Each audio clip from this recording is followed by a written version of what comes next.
We are Chris Lee and Blake Lovell of Southeastern 14, presented by Stakes, here to talk about the SEC's matchups in bowl games. Full disclosure, we will be previewing every single bowl game later on when we have a better grasp of the transfer portal, who's playing, who's not playing, who's sitting out for the draft and such. And there's a lot of that going on. Several starting quarterbacks in these games will not be playing, and other key players. We'll get into a little bit of that, but Blake, at least we had the matchups. We know when everybody was playing, so we can begin talking about that. First up will be the Florida Gators, by the way. Yeah, I was going to say it's who knows who's going to play and who's not going to play. That's what we said, kind of with the nature of where things are now. It's the bowl games, and we mentioned this maybe a week or two ago. The importance of these bowl games is getting very interesting, and especially now with the expanded playoff, we'll see what that looks like even more a bit, I think. But yeah, it's just you don't ever know, and the thing is, you still got a couple weeks before these games, and a lot can happen between now and then in terms of what your roster looks like and who's going to play. So, like you said, even though Florida is going to be the first SEC team that'll play in the Las Vegas Bowl on December the 17th. Again, they play Oregon State, and it's just like you don't know who's going to play on either side. And of course, the games that are even further away, I think that just you add even more to that, right? Because it's like that gives even more time for kids to transfer and figure out if they're going to play or not going to play, go into the draft and sit out. So yeah, it's obviously a lot different than it used to be in terms of when bowl games were announced. You're just looking at the matchups. You're like, boy, that looks really exciting. And there's a lot of these that are still, pretty intriguing, I think. But it's a different era, and it's different preparation in terms of how you approach looking at some of these games. Oregon State will not be an easy matchup for the Gators. Oregon State is a 7.5-point favorite in that one. You've got a few SEC teams that are underdogs. Missouri is a 1.5-point underdog to Wake Forest, according to covers.com, as we do this on Monday morning. You've also got as underdogs South Carolina, a 4.5-point underdog to Notre Dame. That's a little surprising. You've got, other than that, is that it? No, Kansas State is a 4.5-point dog to Alabama. And I believe that's it. Every other SEC team is favored. Of course, Tennessee's the headliner will be, Tennessee's not favored. That's Clemson, 4.5 is what I'm seeing here. Oh, now, you're again, right. That's, you're right. That's like we said, the thing with bowl games too, especially what we just talked about, right? Like with the player availability and all that, like these lines will swing significantly over the next couple weeks because it's just, again, you just don't know who's going to play. And I think the opening lines, like you want to talk about if you're, so we say we're not professional bettors, but you look at some of these opening lines and you're just probably like, man, I don't know.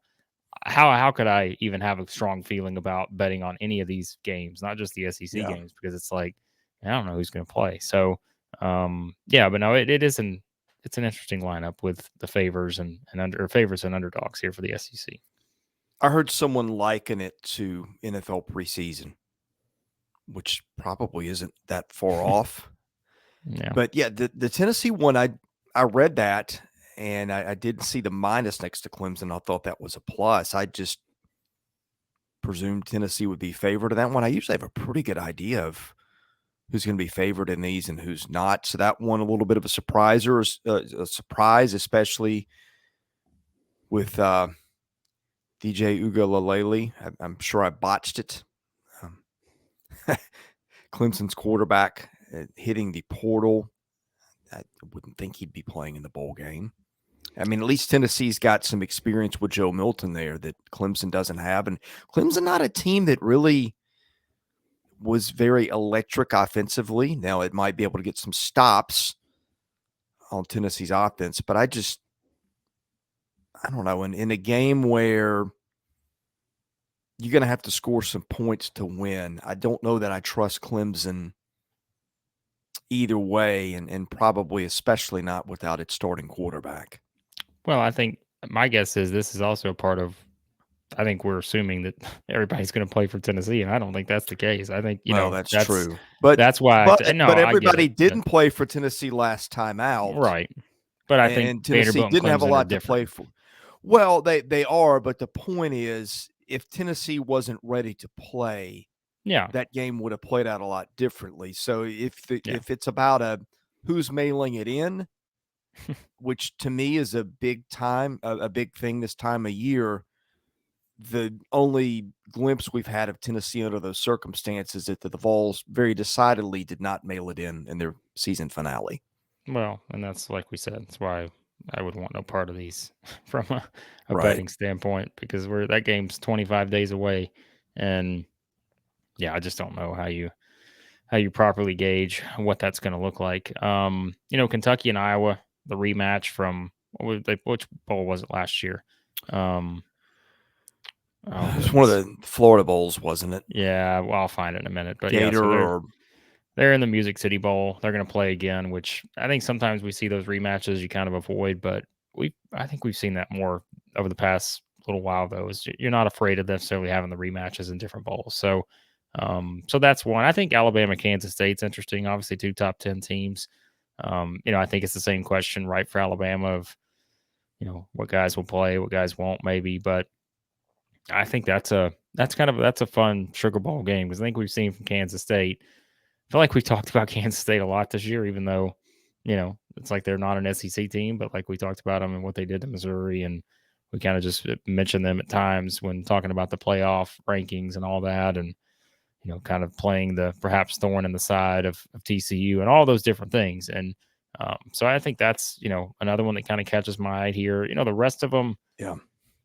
I mean, like you said, I mean, Arkansas, Kansas, I guess is fun from a geographical standpoint. Having those two in Memphis for a Liberty Bowl, it's kind of a fun thing to think about. Obviously, Kansas did not finish their season the way they wanted to after such a great start, had game day there and all that, but wind up finishing 6-6. Kind of the same can be said for Arkansas. I don't think they wanted to be 6-6, but we talked about the schedule. So I think that's kind of a sneaky good one there with those two as well. Yeah, and of course, we didn't spend much time yet on Georgia and Ohio State, which will be fascinating. Georgia, a 6.5 point favorite. I think I like the dogs a little more than that. That's one where both offenses can really get some points on you. Obviously, Ohio State's is probably a little bit more explosive. I mean, we say that. It feels like that when you watch it, but Georgia and some of its field position too with the defense just scores so many points and averages a lot of yards per play. But Georgia's the team in that matchup that can get stops, and Ohio State is not. And I'd be very surprised if Ohio State pulled an upset there. Yeah, I was kind of with you. I was going to bring that up. I was surprised Georgia was only I mean, I think it opened at 7. I think it's down to It six did. and a half.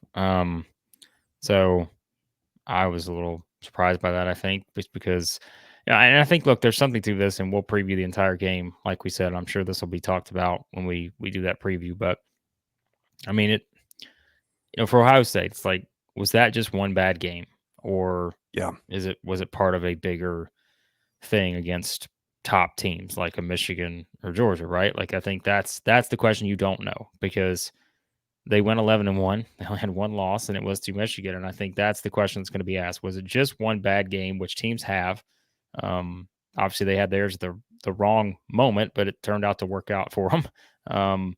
And or was this a team that just happened to get to that point, and then when you looked at the rest of the schedule, which we've talked about a lot this year, did it just kind of catch up to them? Where okay, well, they finally played a team to that level. Again, not saying they didn't play some decent teams along the way. Like I mean, they did play Notre Dame, who got better as the season went along.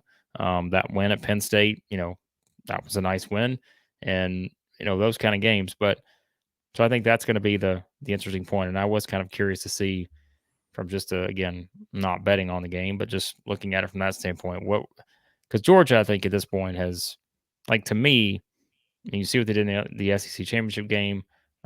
We saw what they've just done beyond that little stretch there. What was it? Kent State, Missouri, I guess.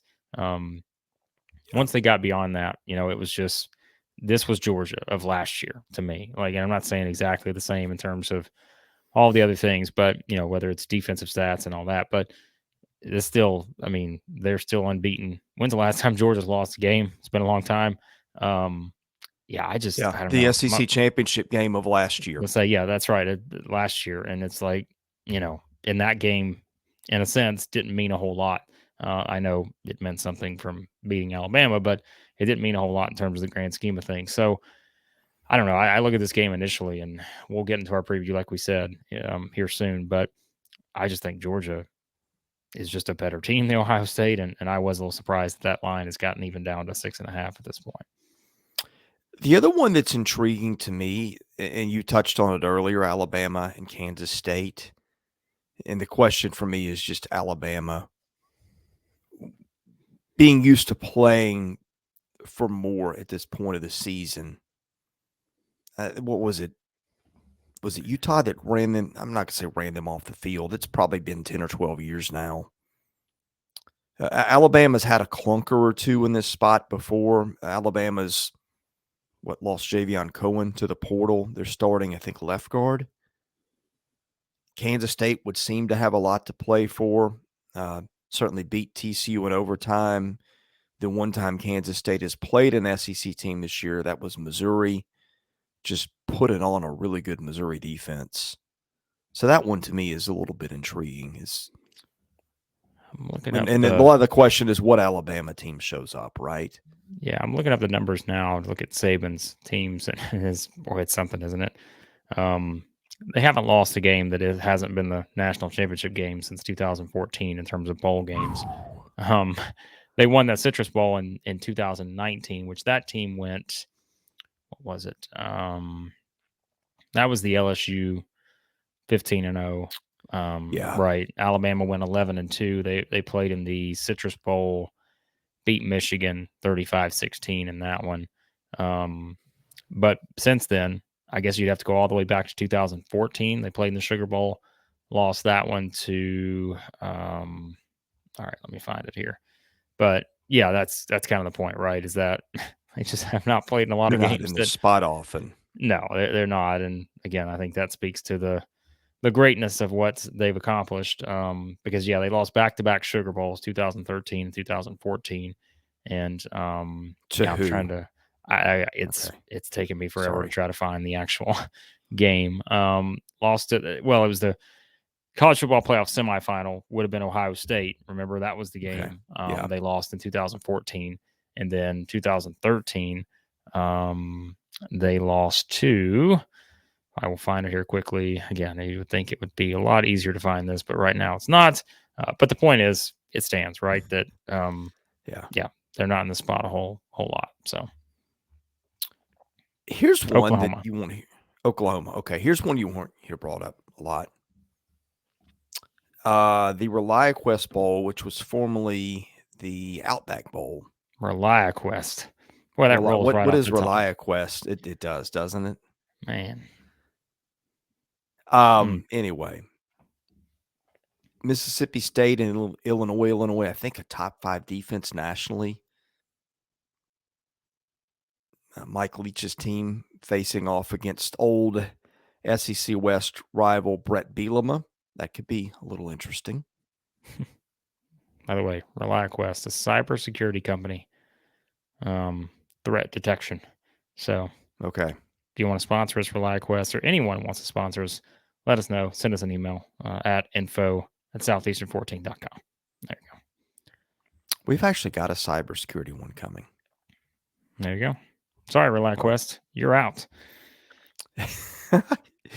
That one will be announced soon. What were the chances? LSU and Purdue could be interesting after what we saw of both teams over the weekend. Purdue, of course, played in our city last year against Tennessee in the Music City Bowl, which, by the way, this year, that's Iowa and Kentucky. I heard some people trashing that as a boring bowl. I don't know that I disagree. Both offenses have struggled at times. If you like your defense, that's the bowl for you. Over under that. Oh my goodness. Don't look. Try to guess the over under on Iowa and Kentucky. It's below 40, and I think it's even lower than that. I think it's like 35 or something. It's low. It's 32.5. Incredible. It's got to be the lowest. What if you saw 30-something points just on defense and special teams? I mean, that could happen with these I am offenses. hammering the over right now on 32.5. I'm Three sorry. defensive touchdowns for each team. I've got to. I don't. That is one you don't see very often, right? So, Well, and let me throw this at you. What if like if Will Levis Levis, opts out I was for that's exactly going to be my point here. If over he under of doesn't play, 12? no, I think that's why that's set there. Because let's be Right. honest, right? Like, what is? I mean, look, it could be set there with him playing. It's No, not that's true. like Yeah, Kentucky was a juggernaut on offense, and certainly Iowa is not. yeah, hmm. Yeah. This is We should do a live show for the Music City Bowl. whew, we. That's the Trans Perfect Music City Bowl. If you're listening, Trans Perfect. I'm trying to figure out all these names. You got the Cheez-It Citrus Bowl because when I think of Citrus Bowl, I think of Cheez-Its. Absolutely. I still think the one every year, the SRS Distribution Las Vegas Bowl. That just again rolls right off the tongue. Who could Right. forget that? Who could forget Florida and Oregon State in the SRS Distribution Las Vegas Bowl? Or, the Union Home Mortgage Gasparilla Bowl. Come on, the See, UHMGB. that's the Come on, one. man. Like I know what Citrus Bowl. I get the concept behind that, or even the AutoZone Liberty Bowl. I mean, we all like our liberties here, but what is a Gasparilla? Do we know? Again, I like to refer to it as the UHMGB, but It the sounds like a Gasparilla drink. Bowl. I don't know, man. It's again, this is I know we're gonna get into a bigger discussion of this, but um Sounds like like one of the umbrella drinks. I'll have the a future Gasparilla, please. you got an We might entire need a couple of Gasparillas for that one. this is uh, look here, if you want to know, let's just listen. There's a lot of people out there probably trying to figure out what is this, Hey, right? you know what the best part of bowl? See, we've got dueling tax bowls. We've got the Tax Act Bowl. We haven't talked about that. Ole Miss and Texas Tech and the Tax Act Bowl. Did It's we true. study that in history class? I don't know. Like, was that the Sugar Act, the Stamp Act, the Tax Act? Probably. Feels like it.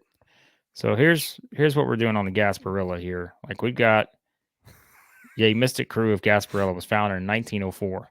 So keep that in mind. So there you go. You want to do more research? There's all you need to see right there, I suppose. So, anyways, so Gas. Did you have that queued up? I pulled it up because I wanted to make sure that we don't want to take down any potential sponsors. So who knows when that union could be formed. So well, we're not done with taxes yet. We have the Tax Slayer Gator Bowl.